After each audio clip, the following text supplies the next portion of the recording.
On behalf of Eduvictor Solutions, I wish you a cheerful welcome.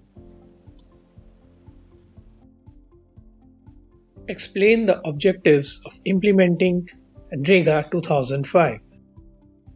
NREGA stands for National Rural Employment Guarantee Act.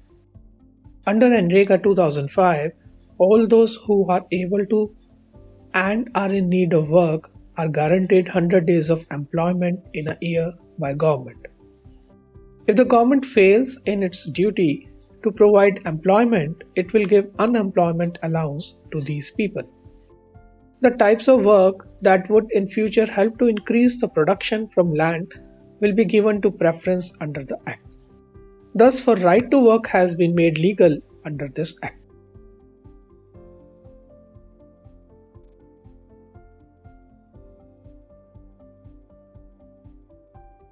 How economic sectors on the basis of ownership of assets are classified.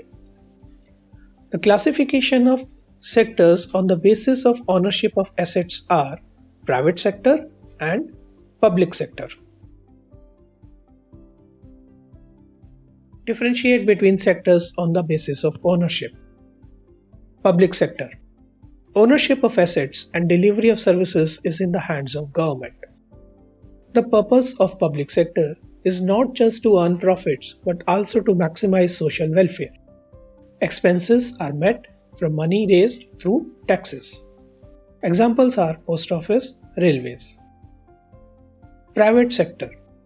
Ownership of assets and delivery of services is in the hands of private individuals or companies. Activities are guided with an aim to earn profits. Money is paid to individuals or companies to acquire the goods and services. Examples are Tisco, Reliance Industries, etc. Give few examples of public sector activities and explain why the government has taken them up. Activities like construction of roads, bridges, railways, generating electricity, providing irrigation through dams, education and health facilities are some examples. These activities are owned by government. They are needed by the society as a whole, but which private sector will not provide at a reasonable cost.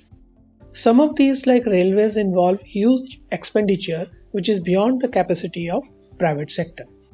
This government undertakes such heavy spending and ensure that these facilities are available for everyone. There are some activities which government has to support, otherwise private sector may not continue their production. For example, producing and supplying electricity at rates which the small-scale industry can afford.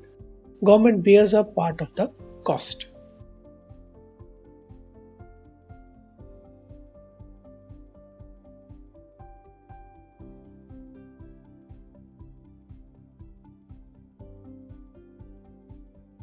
Explain how public sector contributes to the development of a nation.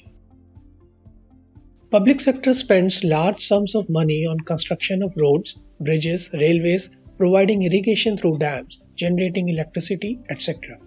This helps in promoting various economic activities. It also supports both farmers and consumers by buying wheat from farmers at a fair price and selling it at a lower price to consumers through ration shops. It provides education and health facilities to all by running proper schools, providing quality education. It ensures the availability of safe drinking water, housing facilities for the poor, food and nutrition, thus promoting human development. It also takes care of poorest and the ignored regions of the country through increased spending in such areas. Name any public sector enterprise. Steel Authority of India Limited.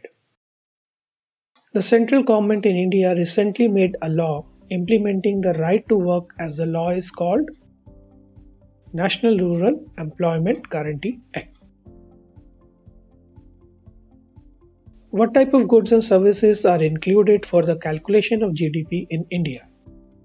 All final goods and services.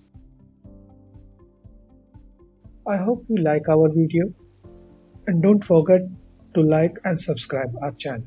Thanks.